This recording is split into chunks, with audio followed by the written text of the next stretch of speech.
is the ZC Show, the podcast that doesn't deserve an intro. Here's your host, Zach Clark. Always great to be with you. It is Thursday, April 9th, if you're listening to this on drop day, but it's still good all weekend, that I can promise you. Thanks for joining us. We've got a lot to get to today. The Detroit Pistons have already clinched the number one seed in the East, but the news just keeps getting better. At least if you watched on Wednesday evening. Detroit at full strength is scary. They're scary. It's fun. I'll tell you why. And then we're going to talk about the Red Wings. We are going to talk about the Red Wings, but you know what? I can't just keep whining. I can't. Complain. Yes, we need solutions, Zach. No more complaining. Answers now. We're going to do that. Zach Clark, I will fix the Red Wings. How am I going to do it? With expertise and hopefully with a playoff push at the end. That's the goal here. I mean, we're knocking on a decade of no playoffs consecutively in the city of Detroit. Hockey town itself. A barren playoff desert. Awful. I don't know what to make of the Detroit Tigers. I don't. It's really early. And so for right now, that's that. But some of the problems they're experiencing in the early going are problems that they've been experiencing for the last couple of seasons, if not longer than that. So people keep telling me, Zach, it's early, and I agree to a certain extent. It is early, but some of these problems are long-standing problems. And that in and of itself is a problem. You've got all that to get to. It's Masters week. I know people get really weird about the Masters. I watch a ton of golf. And by weird, I mean like, I don't know. Sometimes I think it's overly sentimental. I mean, it is just a golf tournament. Is it my favorite one? Yeah, probably. Just because of the pomp and circumstance around it. And you look at the course itself, it's amazing at Augusta. But the thing for me is people say, oh, I'm going to watch the Masters all week. Like, yeah, I watch all the golf all week long. It's obscene how much golf I watch. And mostly it's just because it's on during the day and I'm at home. But part of it is like, I started taking Ritalin when I was like 6. And so my ADHD is like off the charts, terrible, whatever. And people say, oh, golf is slow and boring. No, it's not. It's not. Shot. That's how it goes. There's almost no downtime. There's no delay. It just keeps going. I love it. I watch all 4 rounds, not in its entirety, but there have been days when I have watched an entire round in its entirety, like, 8 a.m. to 6 or 7 p.m. I'll admit it. I do that. This weekend, going to be a little tougher. Beckett's got 1, 2, 3 soccer games.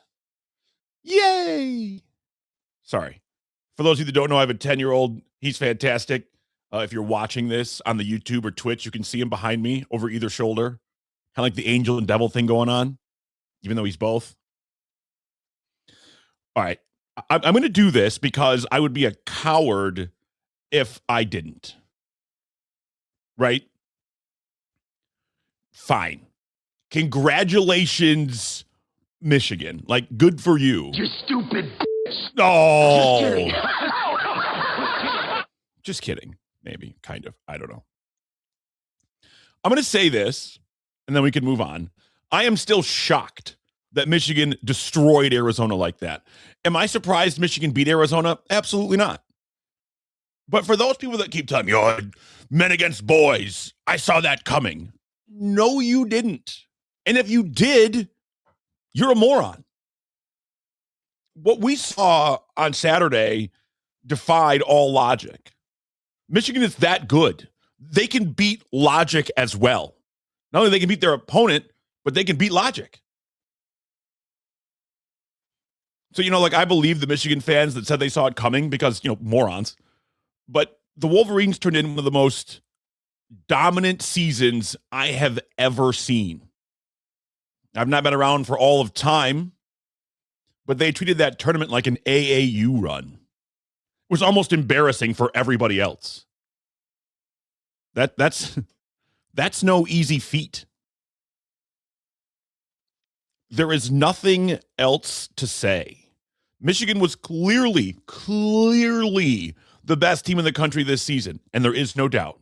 They left no doubt by shredding the tournament into 1,000 pieces. And the funny thing is, like, nationally, since Michigan won, I've read plenty of articles and heard conversation, a lot of hand-wringing, a lot of pearl clutching since Michigan won the title, because the Wolverines bought their roster. Yes, that's how that works now. If you don't buy your roster, you will not get good players because good players will take money elsewhere. Oh, that's terrible. You watch any pro sports? I don't want to hear a word because that's how it goes there too. Wow, these guys aren't pros. Yes, they are. Yes, they are. Just cut that out. Student athlete's a farce. For those that want the education, hell yeah. But they're not connected. They don't have to be. They can be if you want them to be, but just drop that. I hate that. Either get on that page or get flattened. That's all there is to it. Now, that doesn't mean you have to use the portal like Dusty did. Well, you've got to use it. See, that's the thing with Tom Izzo. Like, Tom Izzo, great coach, legendary career, but he's at that point where he's kind of got his feet in the mud and he's getting stuck because he won't do it. You don't have an option. There's no, I'll give you an example.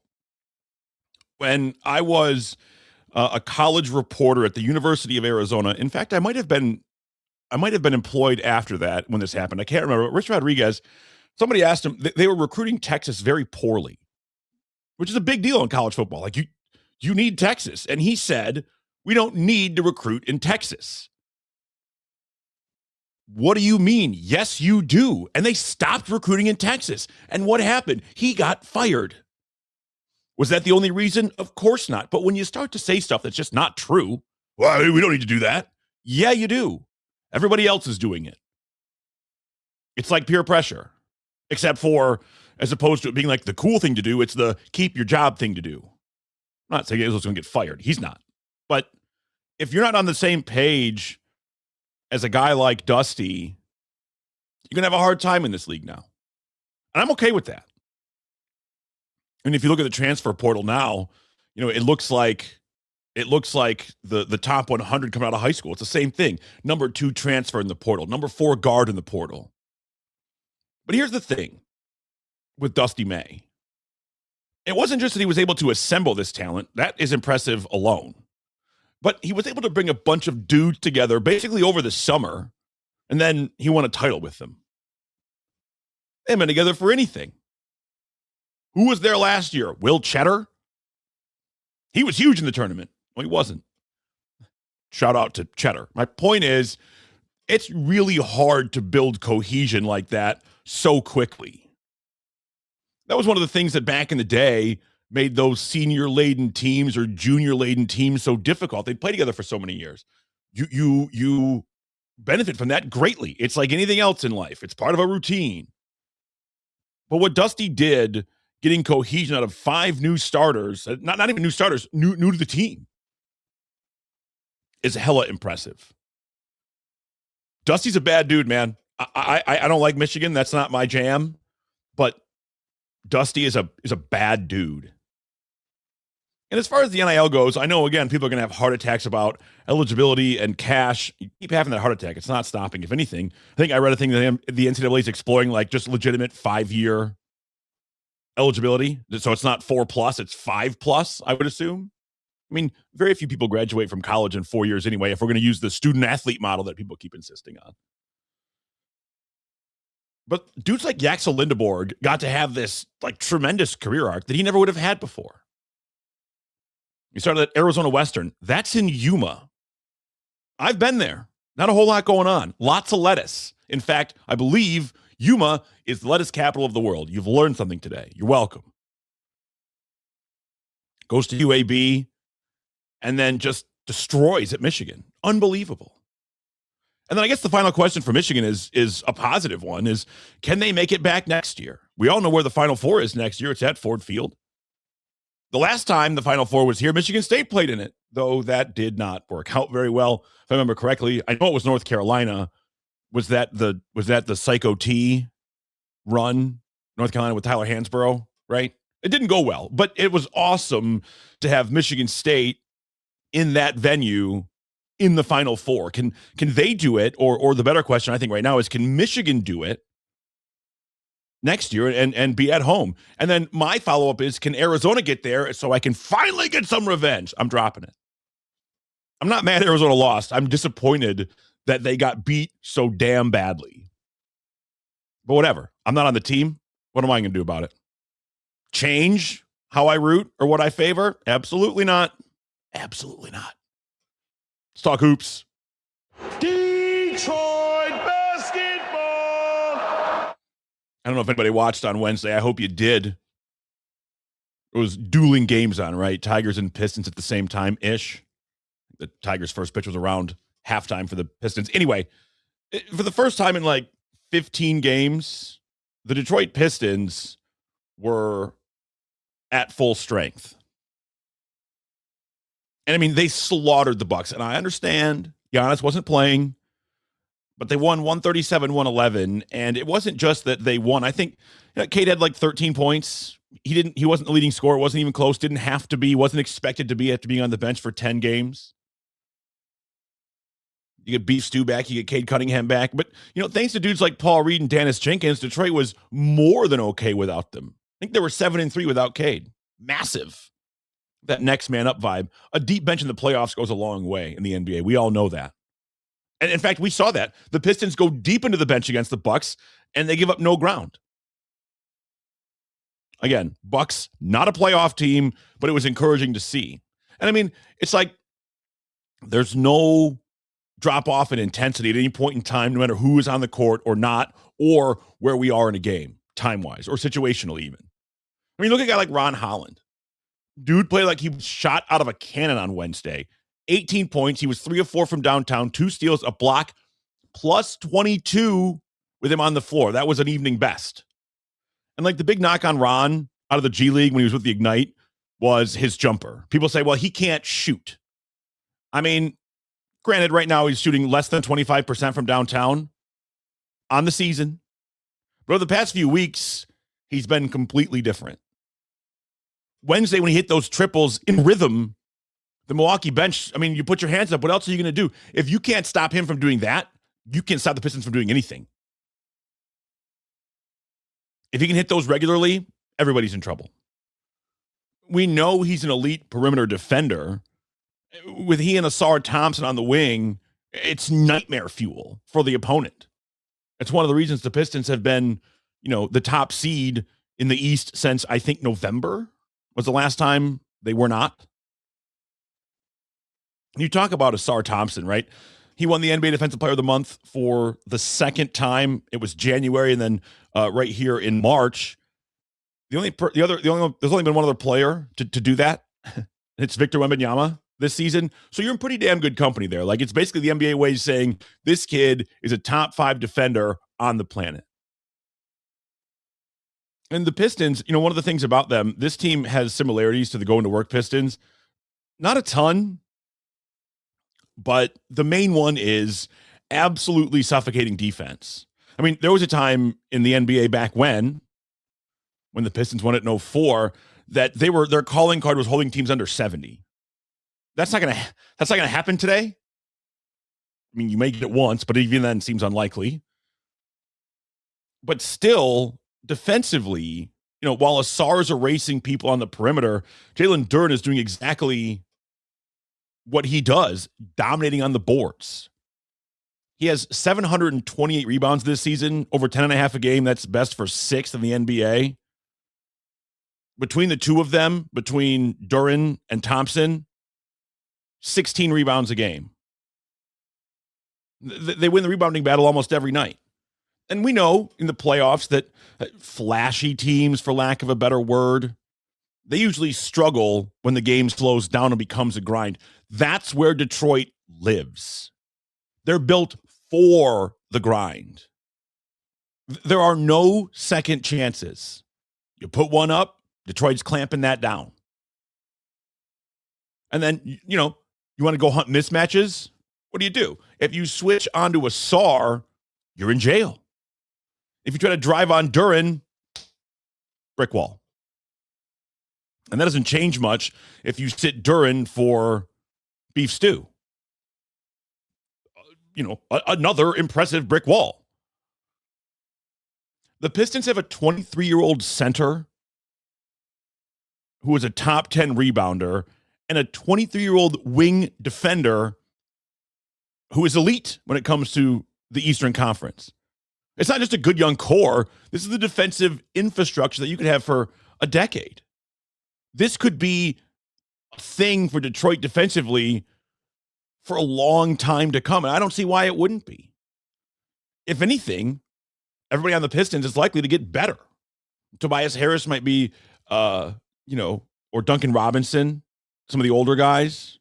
But some of the other ones, the younger dudes, haven't even came close to peaking yet. We talked last week, and rightfully so, about Trajan Langdon turning things around in the front office.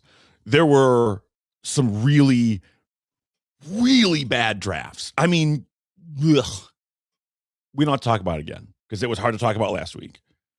But we have to continue to give JB Bickerstaff his flowers, right? He didn't just bring a playbook. He brought a culture. And I think Dwayne Casey had some of that culture already, and him still being around is helpful. But JB's been vocal about building long-lasting relationships, and that can sound cheesy at times. But when you have a young core, you build these now, and hopefully, again, for the next decade, it keeps compounding and getting deeper and deeper and deeper. I mean, you see, no matter who scores, let's say it's Cade Cunningham makes a play, the bench goes nuts, like Dennis Jenkins, Isaiah Stewart. But let's flip it around. If Dennis makes a play, Cade and Duren are on the bench going nuts. It doesn't matter who's on the floor, who's on the bench. Everybody is on their feet. There's seemingly no ego in that locker room. I say no ego. What I mean is there's no conflicting ego. Everybody has an ego. Some are much bigger than others, but nobody is without an ego. The issue is, do the egos conflict? Can they live harmoniously? That sounds fun, doesn't it? Bickerstaff calls it rough and rugged, I think is the term he uses, rough and rugged as an identity. And I think the players have embraced that. And we know that the rough and rugged thing, that's Detroit versus everybody. This city loves that. Their ears perk up like a dog when they hear that kind of stuff as a population. The city and the state do, the fan base. And the players embrace the suffocation that they exhume, or I should say probably exert. Exhume is digging up a dead body. Anyway, we'll let that one go. And then the team is out of breath and the game is over and the Pistons win. It's not that simple every night, but that's been the basic elixir that has gotten Detroit to the top of the East and, should get them a spot in the NBA Finals. But nothing is perfect. And as Detroit heads to the playoffs, there are still some spots for improvement, certainly. Right? Like, I'll give you one. Detroit's great at getting to the line. Like 5th in the NBA, sick. But the opponent free throw rate for the Pistons is 30th. Way too many fouls. I know the defense is a calling card, but can you just clip it back a little bit, whether it's Stewart, Thompson, whomever? They're so physical, which again is required to play the kind of defense they do. But can they, I don't want to say soften, but I guess what the Pistons have to do if they're going to play that aggressively is they have to eliminate completely all the ticky-tack fouls. All the fouls have to be hard fouls. I mean, if you're going to play dominant defense inside, make them earn those points. Otherwise, you can't foul at all. Right? Like, I mean, in a 7-game series, putting an opponent on the line 25, 30 times a night, you're going to get in some big trouble there. Detroit, again, in the first round or even the second round, Detroit can overcome that. But eventually, it'll catch up to him. The Pistons are 23rd in the NBA in turnover percentage. Though last night, I'll tell you what, man, they made up for it by forcing about 1,000 turnovers. Ron Holland was electric. But, you run into a team like OKC or Boston, those live ball turnovers, they'll be dunks before you even call a timeout. And can Cade Cunningham shave his 3.7 turns a game to like 2.5 in the playoffs? If he does, that's an extra possession a game. It doesn't seem like a lot, but in games decided by 2, 4, 6 points, a possession or 1.5 possessions in this situation would be massive. And then the Pistons are 8th in scoring. They get to the rim so well, but their three-point percentage is like middle of the pack. It's basically Duncan Robinson, Tobias Harris, Grant Herter, I guess. But it's Duncan and Tobias need to be lights out. And we saw Ron Holland, if he can be that X-factor three-point shooter. Because when the Pistons go cold, teams can pack the paint, and you have a chance then at stopping Duren and Cade. In fact, the last time the Pistons played Oklahoma City, that's exactly what happened, and Detroit lost. They were able to neutralize OKC was Detroit's rim attack identity. And that's a difficult spot to be. And it's a team that you're going to likely, again, if everything goes to plan, which, that's not how the real world works, but it'll be Detroit and Oklahoma City in the final. And so you got to think that way. If everything goes to plan, you'll see Boston in the Eastern Conference Finals. So the things I talked about, whether it's turnovers, three-point shooting, fouling, any one of those things will trip you up eventually. A combination of them will make it very difficult. Can they overcome this? Of course they can. You didn't get to where you are by not being able to overcome shortcomings. Can they? The question is, can they continue to get better over the next 2 months?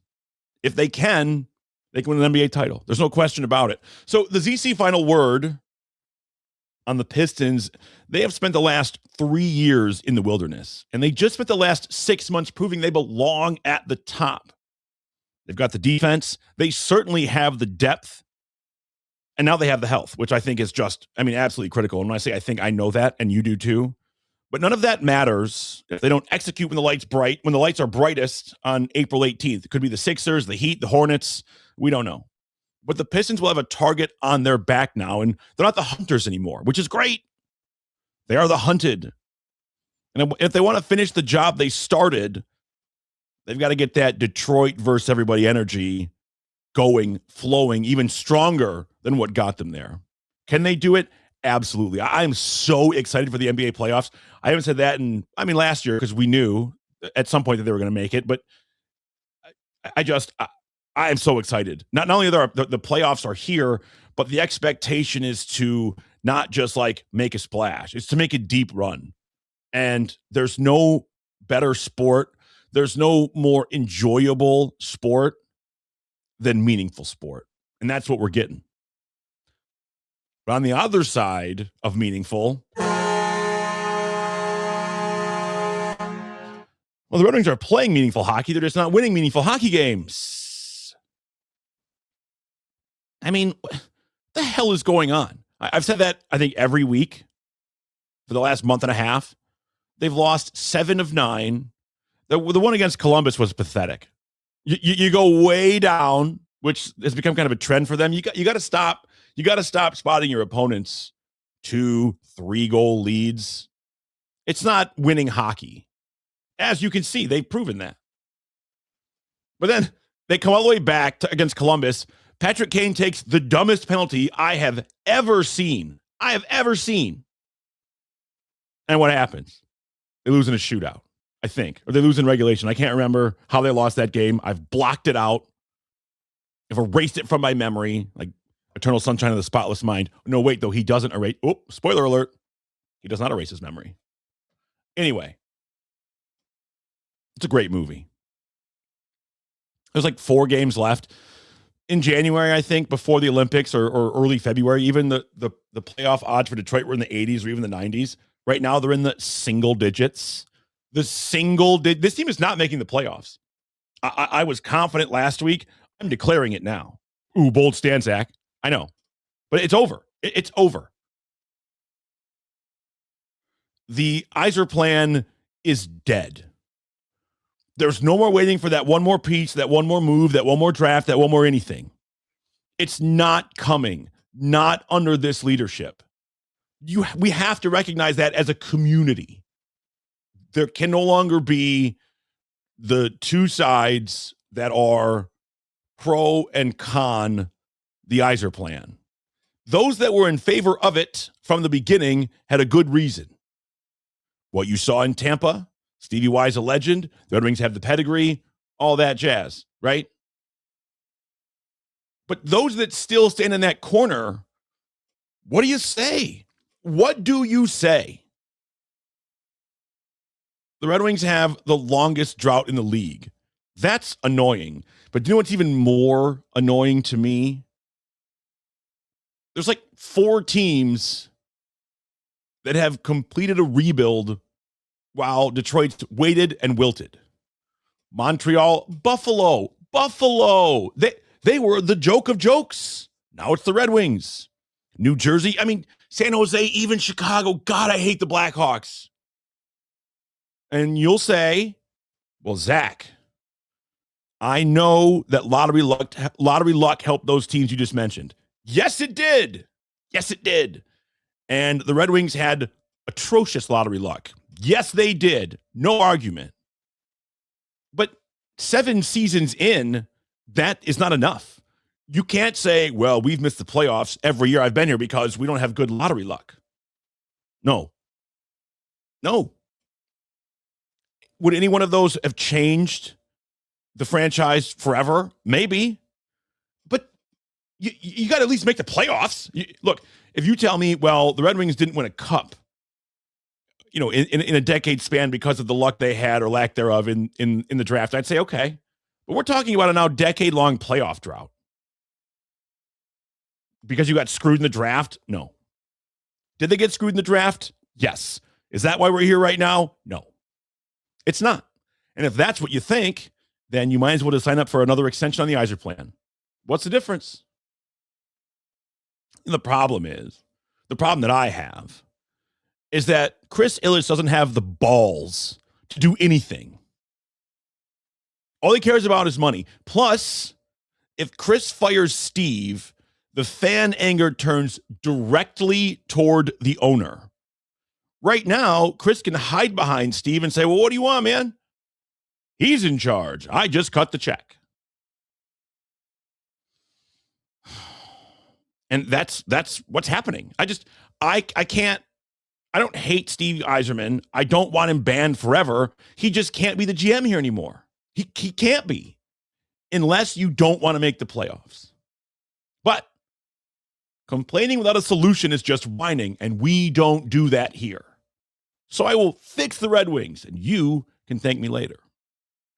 It has to start with clearing the middle class logjam, if there's such a thing in pro sports. Think about guys like Kopp or Comfer. Solid. But they eat up cap space, minutes that should be going to the kids. We got to move a veteran contract, even if we have to retain salary, to open up a permanent top 6 spot for the future. That's got to be the thought process, in part, this summer. A guy like Sebastian Cossa, the number 1 ranked goaltending prospect in the NHL. No more goalie carousels. You got to bring him up. Gibson has struggled as of late, certainly. You don't have to get rid of him. But Cossa needs to be the focus of the goaltending future. You've got Augustine back there, too. The Wings have the 4th best pipeline in the NHL. You know what they remind me of right now, oddly enough? Same owner, the Tigers. Over the last couple of years, the Tigers have, I think, gone too far to protect the kids, right? Well, we're not going to make any moves because we got all these young kids, but we're also not going to call them up. Well, that doesn't make any sense. You got to do one or the other. Now, again, the Tigers, it has changed. McGonigal skipped AA and has done pretty well in Detroit already. We'll talk about him in a minute. But they've stopped protecting the kids and not using them. Let's see them. Show me the kids. Ooh, probably shouldn't chant that. Never mind. And, Detroit has depth, but they seem to lack like game breakers, especially when it comes to the forward. We're going to have about $104 million. No, excuse me. The cap will hit about $104 million. And Detroit has flexibility and assets, right? Extra picks, deep prospect pool. You need a blue chip prospect, think about like Nate Danielson, and a first round pick, and land your top line center or a dynamic game changer. No more exploring trades. Make one. Do it. At the deadline, the Red Wings were in on this one. They were exploring this. They made phone calls on that. And what did they do? Injured Perron and Justin Falk. That's what they got. Yay. And again, they got Justin Falk at the deadline push. It was a move that Wings fans wanted. I don't think it was the only move Wings fans wanted. I think they wanted that and the and not being David Perron. But the defense is just, like a mess of fine players behind Moritz Seider. You have one of the best players in the league. You got to give him somebody else to play with. You have to. If you compare Seider with almost any pure stay-at-home monster, not that there are a ton of them, so he can use that offense that he has in his back pocket. I mean, and I don't think Simon Edvinson's going to be your savior here. I'd rather see him develop as a sheltered 3 or 4 until his confidence is boosted. We just talked about the Pistons. It's great. I'm loving the Pistons conversations right now. They have brought LCA to life. They were pathetic 2 years ago. 2 years ago, pathetic. Don't you want that for the Red Wings? Don't you think this fan base deserves it? Don't you think you deserve that as a fan? I do. So let's do the thing we didn't want to do and move on. It's best for everybody. There is no other option anymore. There is no plan B. There is no what if. This is it. So the ZC final word, it's time for a nuts and bolts revolution of sorts. I mean, you want to get rid of Stevie? Fine. You want to move him to president of hockey operations? Fine. Go get yourself a Brett Peterson or Eric Tulsky to bring some modern, ruthless analytics to this roster. The status quo is dead. I will always love Stevie Y. 19 will always be my captain. Always and forever. But Hockeytown is not a museum for the 1990s. It's supposed to be the standard for excellence. And right now, everybody else is meeting that standard in the division except for the Detroit Red Wings. And that remains unacceptable. It's unacceptable.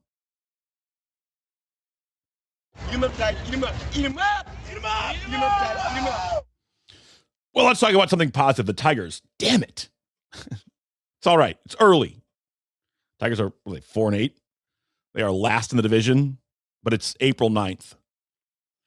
And the first thing that jumps out to me in all of that, it's not a huge deal, but it's frustrating. The Tigers are 2-3 in the 5 games started by Skubal and Valdez. Most of that's been on the offense, which we will get to. But this week, both of them didn't look very good in Minnesota. I mean, Valdez got pounded immediately. Was it 6-0 after the first inning? It's that not ideal. Especially with Frambler on Wednesday. He couldn't find that secondary pitch. I mean, Skubal got, tossed around a little bit too. But again, the Tigers don't have any offense behind either one of them, so it doesn't really matter. You got to score some runs here. The Tigers just aren't doing that. Verlander got rocked in his debut and then hit the IL. Not ideal. But look, I'm not concerned about the pitching. Could it use some improvement? Sure. Will it get better? I think so. I have a big believer in Chris Vetter, and I think most people are. I think they should be. But the Tigers continue to prove they can't hit. Don't give me the it's early nonsense. It's early in the calendar. But in this hitting arc or lack thereof for the Tigers, it's a carryover. They were bottom 5 in runs in 2024. They got to 25 games over in 2025, over 500. But then what happened? The bats go absolutely silent. The Tigers have a historic collapse. Lucky to make the playoffs, early exit. This year they have the pitching of a 95 win team and the bats of a 100 loss team. A dozen games in. It's a dozen games in. I will acknowledge that, but to me, it's about 375 games in. Like right now, the Tigers are 29th in team batting average, a $198. They're 26th in runs scored, 37, 3 runs a game, bad. 4th in strikeouts, 104. That's a lot. And then you say, well, okay, what's going on? Torque is currently hitting 206, 0 home runs. Bupkis. Riley Green's batting average has jumped, but he's still chasing already. I mean, he's got 15 strikeouts. You might have more than that now. Gleyber Torres batting 205. Carp can't find the gaps. Power seems to have lessened, batting 194. Those are your early returns. On the plus side, Colt Keith and Dylan Dingler are pounding the ball, which is dope. And the McGonagall, I mean, this kid's come to play. He's batting 292. He's got 6 extra base hits and then 6 walks, 7 strikeouts, 7 RBI. This kid's the real deal. That plate discipline is unbelievable. We talked about it in spring training. I think that was the I want to say deal breaker, the deal clincher in him getting the call up is that he is so steady at the plate. The Tigers have a lot of swing and miss. They don't need any more of that. I mean, like maybe you stop batting Gleyber Torres and Spencer Torkelson where they are right now in 3 and 4. I mean, their average combined is 202. That's not good. It kills the rallies that McGonagall and Keith are starting. You need to put your 2 best hitters where they'll get the most at bats, period. Let Torque and Torres hit 6th and 7th for a week. Maybe a little motivation. They want their status back. They've got to earn it by driving the kids in. Is that going to happen? I doubt it. That's a tough ask. The Tigers should have made a move for a bat last season. They didn't. I don't think they have a chance to make that choice anymore. I think the choice has been made already. What do you do? Divisional trades aren't super common. But you think about like Byron Buxton, you watch him in this series, it's been fun to watch.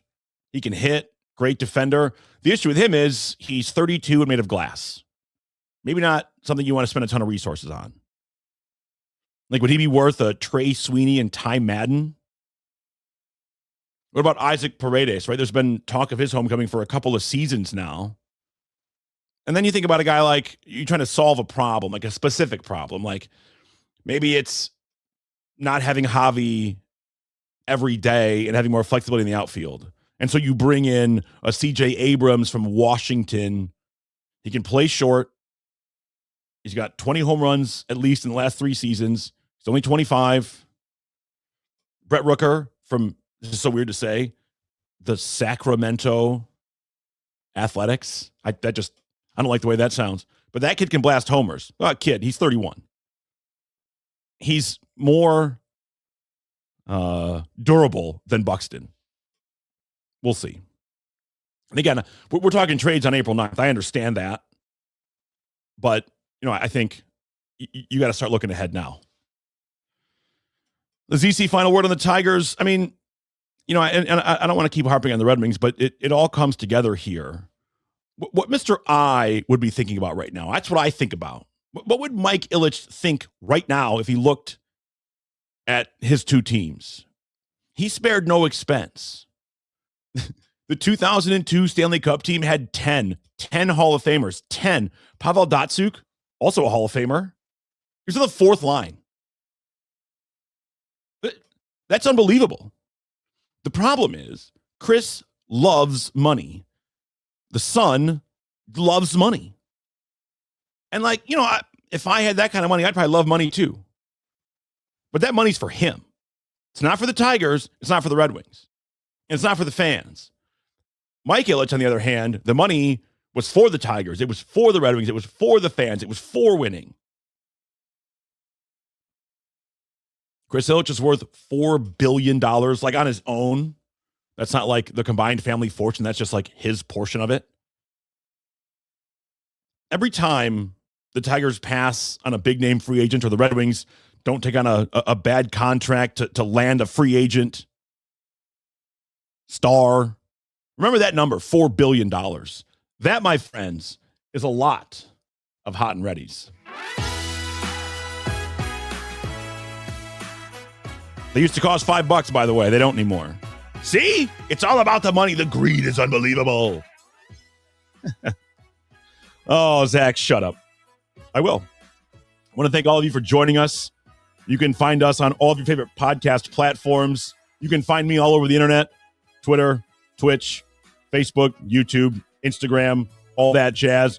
We are back next week. We're talking playoff basketball with the Pistons. Cannot wait. Enjoy the Masters. Enjoy your weekend. And I'll enjoy 3 youth travel soccer games. Y'all be good. Peace.